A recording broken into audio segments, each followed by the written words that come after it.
It's awesome, Mumbi, and everything is well. Just trying to have a 1 and 2 checking across the coastal beaches, seeing how the tourism business or the tourism sector is booming or otherwise. Remember, this sector is one of the sectors that have been marred by a lot of, ups and downs. I remember when it came, when the sector was nearly on its knees regarding on several issues. There were issues on security, issues with a very low domestic tourism, the issues with international or travel bans have issued from the UK, Europe, and all that, affecting the business industry and the tourism sector in this region. And so those are some of the issues that have been, hindering that this particular sector in this region. We've been hearing from the last 2 months where there has been hotels even that were facing closure at the south coast. Those are the areas of Kwale, Ukunda, and Diani.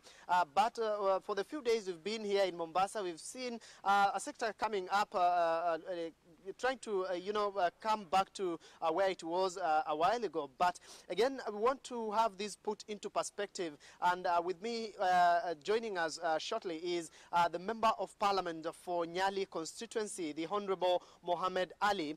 Is one of the leaders that come from this region whose constituents depend primarily on the issue of or on the tourism sector. And just to tell us about this sector and how it is faring on so far, maybe Karibu Sana Mohammed, what do you think is ailing the tourism sector at the coastal region?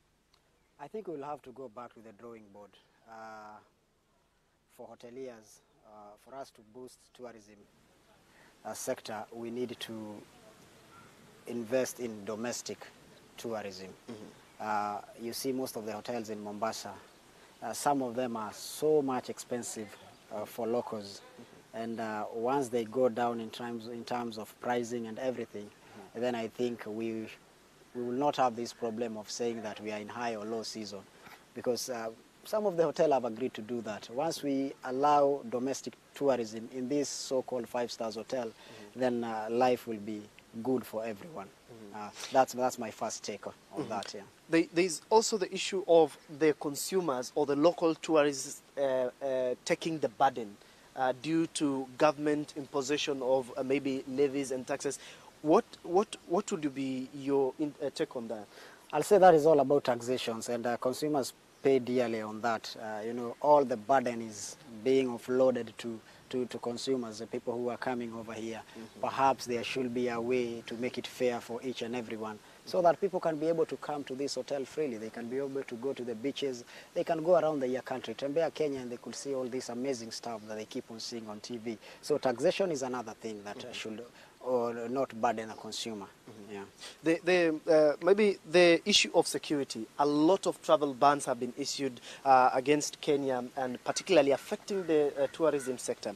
How do you, you are a member of parliament. We expect, of course, you to take an initiative, a personal initiative, through the delegated powers that the people of Nyali and the entire Mombasa will be looking upon you. What could you be planning to do to ensure that, the issue of travel bans do not again happen anytime soon? Well, security is a major concern in the coastal region. Mm-hmm. There is a bill already in Parliament, and I think we'll be discussing this one very soon. Mm-hmm. Security is caused by maybe a lack of employment for the youths, and the major problem here in coast region is drugs. Mm-hmm. Once the young men and women, if they don't get these jobs, they don't have this education, they now rely on drugs. They start smoking these things, injecting themselves, and then they start attacking the tourists, both international and local. So drug issue has been a menace in the society. If you go around the beaches, you'll find some of the beach boys, not all of them. Criminal gangs hiding in those areas, waiting to pounce on tourists or both international and local tourism. Mm-hmm. So the issue of drugs, we will address it. The issue of stemming out all these people who are doing this, mm-hmm. Especially the barons. Every time we talk about drugs, we keep on talking about the addicts, the smokers. When you show them on TV, we always talk about these people who are smoking it, but they are the people behind, the big bosses behind this thing. Mm-hmm. And I think that is the major problem. If there's an attack, mm-hmm. mostly if you check the background of these people who are bringing troubles in Mombasa or many other parts of this country, you'll find an element of drug addiction in criminals, you know.